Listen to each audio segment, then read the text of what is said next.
आपके यहाँ, क्योंकि आगा साहब तो बहुत पर्टिकुलर है, तो आप लोगों के यहाँ मुझे बताएं हिकमत में गट क्लेंजिंग का तस्वर है? क्योंकि मुझे ना आजकल के लोग कहते हैं गट क्लेंजिंग, आज लोगों ने नई टर्म निकाल दी है। नहीं, नई टर्म तो नहीं है। हमारे यहाँ तो ये कहा जाता है हिकमत में कि उम्मुल अमराज अगर किसी चीज़ को कहा जाए तो वो गट हेल्थ है, मैदे के अमराज हैं। और आज की अगर साइंस की बात की जाए तो बहुत सारी बीमारियाँ, इवन अगर गट हेल्थ आपकी बेहतर रहती है तो आप कैंसर सेल से लड़ने की सलाहियत भी रखते हैं।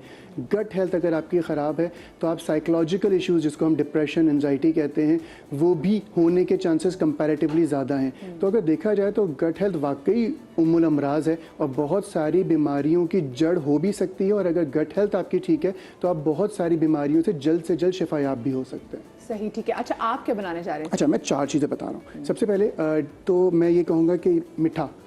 मैं हमेशा एक बात करता हूँ कि जो फ्रूट जिस मौसम में आता है उस मौसम की खुदा की तरफ से, अल्लाह की तरफ से वो एक दवा का काम करता है।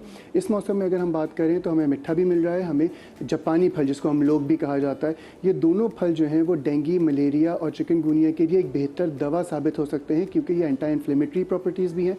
पानी का कंटेंट इसमें ज़्यादा होता है और उसके साथ साथ जो है वो विटामिन सी भी है इसमें और एंटीऑक्सीडेंट्स भी हैं जो कि यकीनन कारआमद होते हैं। अच्छा, खुदा ना खास्ता किसी को अगर डेंगू हो जाए और मलेरिया हो जाए तो एक ऐसी रेमेडी जो कि आप घर पे बना के इस्तेमाल कर सकते हैं, लेकिन डायग्नोसिस इंपॉर्टेंट है। आप प्रॉपर तौर पे अपना ट्रीटमेंट डॉक्टर से करवाते रहें, उसके साथ साथ ये इस्तेमाल करें ताकि खुदा ना खास्ता, क्योंकि आजकल जो डेंगू की कैफियत में मैंने इतना देखा है कि लोगों को खुदा ना खास्ता डेथ की तरफ भी चले जाते हैं सिर्फ डेंगू की वजह से। तो रिस्क नहीं लें। छोटी छोटी बीमारियां हम समझ के उसको बहुत ज़्यादा लिंगर ऑन कर देते हैं और वो ख़राबी का बायस बन जाती हैं और वो जानलेवा भी हो जाती हैं, खुदा ना खास्ता। इसमें 4 इंग्रेडिएंट्स हैं। करंजवा जड़ी बूटी होती है इस तरह की, मगज़ करंजवा इसको कहते हैं, बॉल्स जैसी होती हैं। इसको इंग्लिश में फीवर नट कहते हैं और ये पूरी दुनिया में एक बहुत अच्छी जड़ी बूटी है डिफरेंट किस्म के वायरल इन्फेक्शंस को बेहतर करने के लिए। तो मैंने वो ली है तकरीबन 50 ग्राम, इसमें मैं ऐड करूँगा। दूसरी चीज़ जो मैं इसमें ले रहा हूँ है अफसनतीन, वर्मवुड इसे कहते हैं, उर्दू में अफसनतीन कहते हैं। ये भी तकरीबन इसे 50 ग्राम ऐड होगी। तुलसी के पत्ते बहुत कॉमनली मिल जाते हैं, तुलसी के ड्राइड लीव्स हैं ये ले लीजिए तकरीबन 50 ग्राम। चारों चीज़ें हम वज़न हैं इसमें। जी। करंजवा, अफसनतीन, तुलसी के पत्ते और आखिरी चीज़ ड्राइड जिंजर, सोंठ। क्योंकि कभी कभी कुछ जड़ी बूटियाँ ऐसी होती हैं जो थोड़ा सा मैदे पे भारी होती हैं, सही तरह हज़म नहीं होती या गैस्ट्रिक प्रेशर डेवलप करने की सलाहियत रखती हैं। तो कभी कभी कुछ लोगों को इन सारी जड़ी बूटियों से नुकसान होता है, ब्लोटिंग टाइप समथिंग। तो हम हमेशा कोशिश करते हैं कोई ऐसी दवा या ऐसा अज्जा उसमें मौजूद हो जो कि हाजिम हो, गैस्ट्रिक प्रेशर को कम करे। तो सोंठ इस चीज़ के लिए भी बहुत अच्छी है और इसके साथ साथ इसकी अपनी अफादियत भी फीवर के लिए भी और एंटी इन्फ्लेमेटरी और एंजाइम्स को बेहतर रखने के लिए एक बेहतरीन हाजिम दवा है। तो ये सारी चीज़ें मैंने 50-50 ग्राम ली, चारों चीज़ें, जिसमें मैंने ली अफसनतीन, जिसमें मैंने ली करंजवा, जिसमें मैंने ली सोंठ और तुलसी के पत्ते। ये चारों चीज़ों का मुरक्कब बना लें, पाउडर बना लें। पाव चाय का चमचा, क्वार्टर चाय का चमचा सुबह और क्वार्टर चाय का चमचा अगर रात को लिया जाए तो ये आपकी बॉडी में जो कैफियत हो रही है, फटीग की, थकन की, बुखार की कैफियत हो रही है, उसमें बहुत ज़्यादा जल्दी अफाका होगा। क्योंकि मैंने ऐसे पेशेंट्स भी देखे हैं जो डेंगू के बाद 3-3, 4-4 महीने जिनको लग जाते हैं और वो पेन में रह रहे होते हैं, रिकवर करने में। जॉइंट्स पेन भी। अच्छा, कॉलर भी हमारे साथ मौजूद हैं, उज़मा लाहौर से। अस्सलाम वालेकुम जी। वालेकुम, कैसी हैं मरियम? अल्लाह का शुक्र, ठीक बिल्कुल। उज़मा जी, क्या पूछना चाहेंगी? जी, मैंने आगा साहब से पूछना है और डॉक्टर बशीर से भी एक बात पूछनी है। जी। मेरे बेटे को जुकाम अक्सर हो जाता है, तो वो ना एक पेट में दर्द की भी शिकायत करता है कि मेरे पेट में दर्द भी हो रही है, उसको भूख भी इतनी नहीं लगती है। और दूसरी डॉक्टर बशीर से एक दफ़ा एक बीज बताया था कि वो पहली तारीख से 1 दाना भी भिगोना है, 2 तारीख से 2 दाने, 3 तारीख से 3 दाने, इस तरह 30 तारीख तक वो 30 दाने भिगो के फिर आस्ता आस्ता उनको वापस लेके आना है। तो वो बच्चों की इम्यूनिटी के लिए या बच्चों के बच्चे हैं, पता नहीं वो क्या दाना, तो जरा उससे अगर यूट्यूब पे बता दें या ऐसे बता दें वो दाने के बारे में तो बहुत अच्छा है। ठीक है, मैं बता देती हूँ। क्विकली बता दें फिर इनके पास। अच्छा, आपने लेना है मुनक्के। पहले दिन 1 मुनक्का, दूसरे दिन 2, 3, इस तरह करके 7 तक ले जाना है। फिर 7 के बाद फिर 6, 5, 4, 3, 2, 1। ये 14 डे का कोर्स होता है जिसमें आपका आयरन लेवल अच्छा हो जाता है, बच्चों को भूख भी लगती है। और ये रात को भिगोने हैं। मुनक्के के बीज आपने निकाले, मुनक्के के बीज नहीं खाने। सही, ये था। ठीक है। और वो जो मैंने बच्चे सवाल किया को बेटे का, मुस्तकिल नज़ला रहने की वजह से अक्सर बच्चों को या बड़ों को भी पोस्ट नेज़ल ड्रिपिंग स्टार्ट हो जाती है, जिसको हम कीड़ा गिरना या बलगम का गले में आना कहते हैं। उसकी वजह से बहुत सारे लोगों का पेट भी ख़राब रहता है, एसिड रिफ्लक्स भी रहता है और पेट भारी भारी रहता है। तो पहले तो डायग्नोसिस इंपॉर्टेंट है। मैं अगर कोई चीज़ बताऊँ तो मे बी वो रिएक्ट करे या वो डायग्नोसिस के मुताबिक ना हो, तो हाँ, तो मेरा please मशवरा होगा कि get डायग्नोसिस proper अगर हो तो diagnosis यकीनन बहुत सारी हाँ, चीज़ें हो सकती हैं। आप पीसीआर से नंबर ले लें, मैं थोड़ी से सवालात करके उसको मे बी आपको कोई डायग्नोसिस बनाकर दे सकूँ। अच्छा, हमने बात की अगर किसी को फीवर हो जाए तो क्या करना है, डेंगू खुदा न खास्ता या मलेरिया हो जाए तो ये मुरक्कब बहुत ज़्यादा करामत है। लेकिन पर्सनल लेवल पे आपको मच्छरों से बचना क्यों है? डॉक्टर बिल्किस ने भी एक बात की कि हम सिट्रस फ्रूट्स जितने भी हैं, उन्होंने मीठे का नाम लिया, लेकिन जितने भी सिट्रस फ्रूट्स हैं इसकी स्मेल से मच्छर आपको नहीं काटते। इन्होंने बात की जैसे इसका छिलका अगर आप मॉपिंग कर दें छिलके के रस से तो भी वो फ़ायदेमंद होता है। और रीज़न सिर्फ ये है कि सिट्रस की जो स्मेल होती है वो मच्छरों को नहीं भाती। गालिब ये भी तो करते हैं कि हम लेमन को आधा काट के उस पे हम लगा देते हैं, लौंग लगा के हम उसको रखते हैं कि मच्छर ना आए।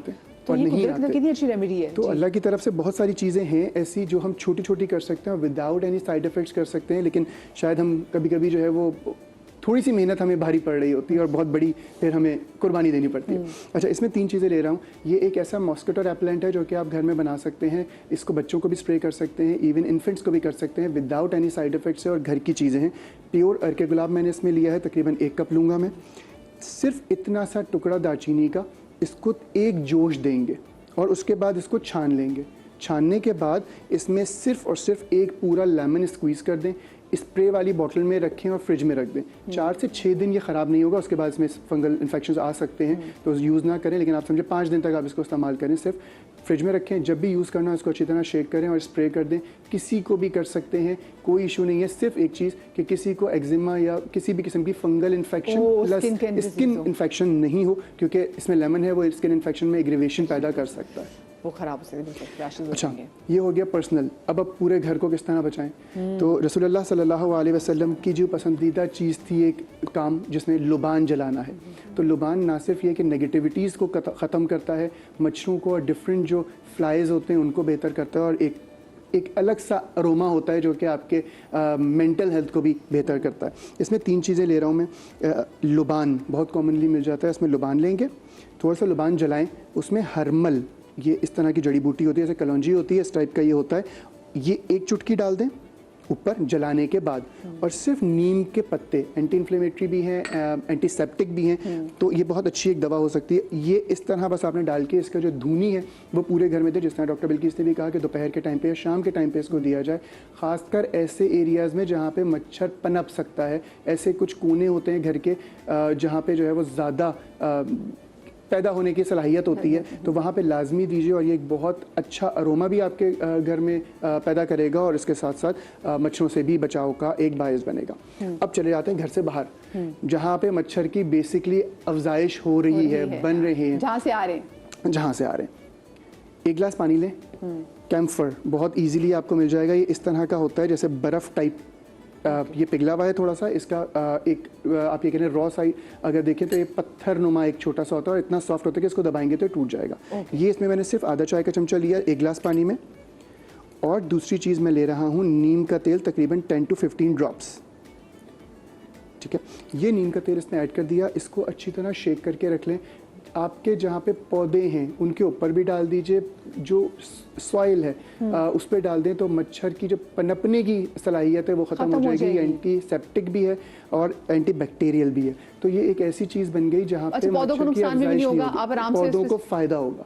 नीम का तेल कहा जाता है कि बेहतरीन चीज़ है, पौधों में जो जितने भी बग्स वगैरह आते हैं उनके लिए भी बहुत अच्छा है। प्रिकॉशनरी जो पत्ते खाने वाले बेसिकली मच्छर वो कीड़े होते हैं उनके लिए भी नीम का तेल बहुत अच्छा है। तो ये पौधों को भी बेहतर करेगा, और मच्छरों की जो अफजाइश वाली जगहें हैं सारी आप अपने गार्डनिंग में जिन लोगों के पौधे हैं वहाँ पे स्प्रे कर दें, तो इंशाल्लाह मच्छर की जो कैफियत है जो कि छुपे हुए भी होते हैं वो भी नहीं रहेंगे, और पैदावार भी इंशाल्लाह नहीं होगी। ये कितनी ज़बरदस्त आपने नुस्खा बताया। एक कॉलर हमारे साथ मौजूद हैं, रुबीना है। अस्सलाम वालेकुम जी। अस्सलाम वालेकुम मदिया। वालेकुम अस्सलाम, कैसी हैं? ठीक हैं? शुक्र है अल्लाह पाक का, आप ठीक हैं? आपकी पूरी जो टीम है उनको भी हमारा डेरा इस्माइल खान वालों को की तरफ से बहुत बहुत सलाम। बहुत शुक्रिया। वालेकुम अस्सलाम। आपका प्रोग्राम बहुत इंफॉर्मेटिव होता है, हम इससे बहुत ज्यादा चीजें सीखते हैं, चाहे ये भी हो या जो भी हो। मैं बहुत शौक से देखती हूँ और आप मुझे बहुत अच्छी लगती हैं। बहुत शुक्रिया, बहुत शुक्रिया। और आपके सारे मेहमान भी, बल्किस आपा और जो गालिब बेटा है वो मेरे बेटों की तरह है। उनके बड़ों बोलने का अंदाज, समझाने का अंदाज, आपके समा की टीम को हम आप लोगों से सीखते हैं हर चीज। बहुत शुक्रिया, बहुत शुक्रिया। डॉक्टर बल्किस भी हमारी बहुत फेवरेट है। बहुत शुक्रिया। आवाज को तो ऐसे बोलता है जैसे मेरा हाफिज बच्चा हो। माशाल्लाह माशाल्लाह माशाल्लाह माशाल्लाह। मेरा बेटा भी है माशाल्लाह, इससे थोड़ा छोटा है लेकिन उसकी आवाज और ये मुझे अपने बेटों की तरह लगता है। बहुत बहुत शुक्रिया। बट कितने लकी आप, कितना प्यार कर रही हैं। मुझे बताएं, पूछना क्या चाहेंगे आप? बस ये मौसम तब्दील हो रहा है ना बच्चे, हम खुले इलाकों में रहते हैं, ये हैंड पंप का पानी होता है, फिल्टर वाला नहीं होता। जी जी। मेरे बच्चे बीमार हो जाते हैं, तो यही मैं आपको अभी मैंने टीवी ऑन की है तो मैंने आपका प्रोग्राम देखा है, तो मैंने कहा कि आपसे ये पूछ लूं कि कैसे बच्चों को बचाएं सर्दी से। यहाँ सर्दी भी ज्यादा होती है डेरा इस्माइल खान में। जी जी, मुझे मालूम है ठीक ठाक, क्योंकि खुला इलाका है तो ठंड भी ठीक ठाक पड़ती है। तो अभी मौसम चेंज हो गया वहाँ पे, अब रातें ठंडी हो गई हैं? गर्मी है लेकिन मौसम खुश्क है बच्चे। अच्छा ठीक है, चलें ठीक है। रुबीना जी बहुत शुक्रिया आपकी कॉल का, अल्लाह पाक आपको सलामत रखे।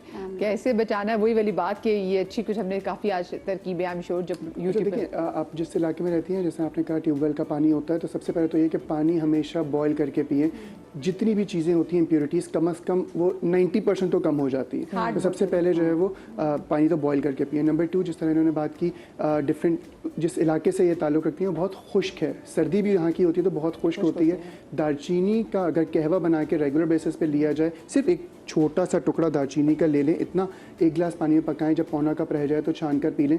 ये बहुत सारी आपकी सलाहियत बढ़ा देता है लड़ने की, इसमें एंटीबैक्टीरियल प्रॉपर्टीज भी हैं। यहाँ पे स्किन की भी बहुत इशू बहुत होती ज़्यादा हो है, जाती है। तो स्किन के लिए भी क्या कर सकते हैं? ऑफ कोर्स मॉइस्चराइज रखना है। ये जो डेरा इस्माइल खान के जो लोग हैं, सिर्फ ये नहीं कि अंदर खुश्की अंदर हो रही है, ये बाहर आपकी स्किन पे भी नजर आ जाती है। एक तो जैतून के तेल का इस्तेमाल करें, लगाने के लिए भी कोकोनट ऑयल लगाया जा सकता है, जैतून का तेल पिया जा सकता है जो कि बेहतर करे। लोग सरसों का तेल भी तो चेहरे पे लगाते हैं। सरसों का तेल लेकिन बहुत ज़्यादा तेज़ होता है, कुछ लोगों को इन्फेक्शन बहुत तेज़ी से बढ़ा देता है, दाने बढ़ा देता है। तो बेहतर है कि ऑलिव ऑयल लिया जाए। ऑलिव ऑयल, ये मेरे ख्याल से coconut is always better because anti fungal भी होता है, सो आप वो कर हाइड्रेशन के लिए सबसे अच्छा कोकोनट ऑयल। लोग ऑयल पुलिंग के लिए भी कोकोनट ऑयल भी ज़्यादा इस्तेमाल करते हैं। हाँ ठीक तो है, ये दोनों चीज़ें बहुत अच्छी हैं। सही है। Thank you so much Ghalib, आ जाइए। अच्छा, मैं गट क्लेंजिंग के वाले से बात करी थी, मुझे पता है मेडिकल साइंस जो है वो गट क्लेंजिंग को कितना प्रमोट करता है? Definitely gut health is important. जैसे कि बाकी सब ने भी कहा है कि गट का डायरेक्ट कनेक्शन है आपका ब्रेन के साथ। सो बहुत सारे सेरोटोनिन एक हमारा होता है केमिकल जो प्रोड्यूस हो रहा होता है गट में, वो आपको खुशी पैदा करता है। तो आप जब गट अपसेट होता है तो डेफिनेटली आपको ये मेंटल हेल्थ प्रॉब्लम्स होते हैं। Yes, this is true. ये लेकिन लोगों को पता नहीं है विद ब्रेन कितना कि आपको मेंटल हेल्थ की प्रॉब्लम हो सकती है अगर आपका गट ही जो क्लीन ना हो। ये जो हम इतना ऑफ टाइम में खाना भी खा रहे होते हैं, बाहर से भी चीज़ें ऑर्डर करिए, रात के 2 बजे का आपको लेते से क्रेविंग हो रही होती है, जो आपकी खाने की टाइमिंग्स ऑफ है। सबसे पहले तो खाना जो है ना एतदाल में खाएं, क्योंकि जब तक हमारे ब्रेन को सिग्नल मिलता है कि आपकी स्टमक फुल हो गया है, तब तक हम बहुत फुल हो चुके होते हैं। सो एक मुट्ठी भूख, जैसे हमारे मज़हब में भी है कि हम एक मुट्ठी भूख अपनी छोड़ दें। तो अगर आपकी रिक्वायरमेंट 2 रोटी है तो आप अगर 1 पे आ जाएं या 1.5 पे आ जाएं, या अपना पोर्शन बनाएं ना। एक मुट्ठी एक पोर्शन होता है, तो आप एक पोर्शन प्रोटीन्स का ले लें, वेजिटेबल्स का ले लें, फ्रूट्स का ले लें और कार्बोहाइड्रेट्स का ले लें। उससे आपका गट भर नहीं जाएगा, एकदम से फुलनेस नहीं होगी, और बाकी जो भी गर्ड और ये सारे मसले होते हैं ना वो नहीं होंगे।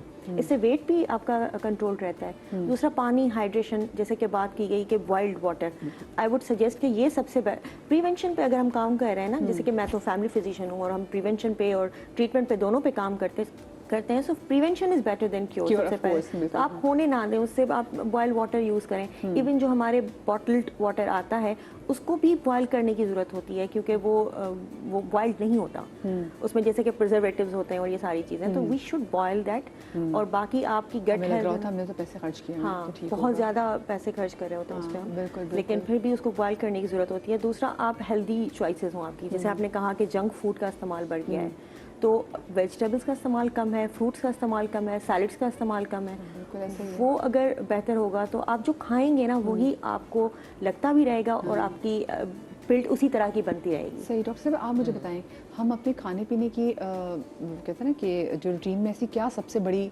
गलती करें कि जिससे हमारी गट हेल्थ, मतलब चले हम तो बड़े कुछ भी खा रहे हैं, हमारे बच्चों की गट हेल्थ भी इतनी मुतासर हो रही है। फिर हम बच्चों में भी बात करते हैं एंग्जाइटी की, डिप्रेशन की। बिल्कुल, ये जो न्यूरो गट नेक्सस हम कह रहे हैं आप, इसका बहुत गहरा ताल्लुक है और जो हम खाते हैं वो हम सोचते भी हैं, तो दिमाग और उसकी बहुत ज़रूरत है। देखिए बेसिक चीज़ें अगर हम एवोल्यूशन पे जाएं तो इंसान 3 वक्त का खाना खाने के लिए तो नहीं बना था, उसको तो खाना मिलता भी नहीं था, वो तो जंगजू था, वो तो शिकार करता था। तो ये इवोल्यूशन में हमने जो 3 सेट मील और snacks, I don't think we have accepted all that. हमें लगे 3 वक्त का खाना होता है। जी हाँ, हालांकि ऐसी कोई साइंस नहीं है, ठीक है। सो अगर जो बहुत न्यूट्रिशन के हवाले ने बहुत अच्छी बात की कि आप बेसिक्स पे रहे हैं, जैसे कि हमारे खाने में देखें, अगर हम दाल खाते हैं या हम गोश्त खाते हैं या मछली खाते हैं, वो हमारा प्रोटीन है, तो एक मुट्ठी प्रोटीन हो गया। फिर अनाज हो गया, अनाज हमारा रोटी की सूरत में या चावल की सूरत में। रोटी बेहतर है चावल से क्योंकि उसमें ग्लूकोज का high, it's a low glycaemic index. फिर जैसे कि हमारे यहाँ बहुत कॉमनली हम सलाद भी रखते हैं कचूम्बर की सूरत में या सलाद की सूरत में, तो वो हमारा वेजिटेबल हो जाता है पोर्शन। और फिर हमारे यहाँ रायते या दही का भी इस्तेमाल होता है, तो दही is a natural probiotic also. और अच्छी बात ये कि हम खुला दही ज़्यादा इस्तेमाल करते हैं बनस्बत जो एक जो हमारी जो डाइट है, स्टेपल डाइट एक आम इंसान की पाकिस्तान के अंदर, it's a very balanced diet. जो मसला होता है वो ये जंक फूड है, फास्ट फूड है, हाई ग्लाइसेमिक इंडेक्स वाले खाने हैं, बेकरी, निमकों की अशिया, पराठों का ज़्यादा इस्तेमाल। आप हर चीज़ करें, indulgence is essential. Cheat days भी होने चाहिए because you don't want to restrict yourself and be sad about it, ठीक है। लेकिन there has to be a limit to it. जैसे कि आपने 1 दिन 2 दिन चीट डे रख लिया, ठीक है, उस दिन आप इंडल्ज करें, जो खाना है खाएं बाहर का, but rest of the week आपको डाइट में जो हमारी एक स्टेपल डाइट है एक आम इंसान की, वो लें। ज़रूरी नहीं है कि आप 3 वक्त का खाना खाएं, लेकिन रात का मील थोड़ा जल्दी होना चाहिए। रात का मील बहुत लेट नाइट नहीं होना चाहिए। ये हम इतनी बार वैसे कहते हैं, लेकिन क्योंकि हम यहाँ तो मैं कराची में हमारे ये है कि निकलते ही उठते लेट हैं, फिर रात का खाना जो है वो होता ही करते, क्योंकि दावत में जाए तो जाते जाते 9-10 तो बज ही जाते हैं। अच्छा जी, मुझे एक छोटी सी ब्रेक लेनी है। ब्रेक के बाद कॉलर्स हमारे साथ कॉलर मौजूद थी, उनको दोबारा शामिल करेंगे लेकिन ब्रेक के बाद।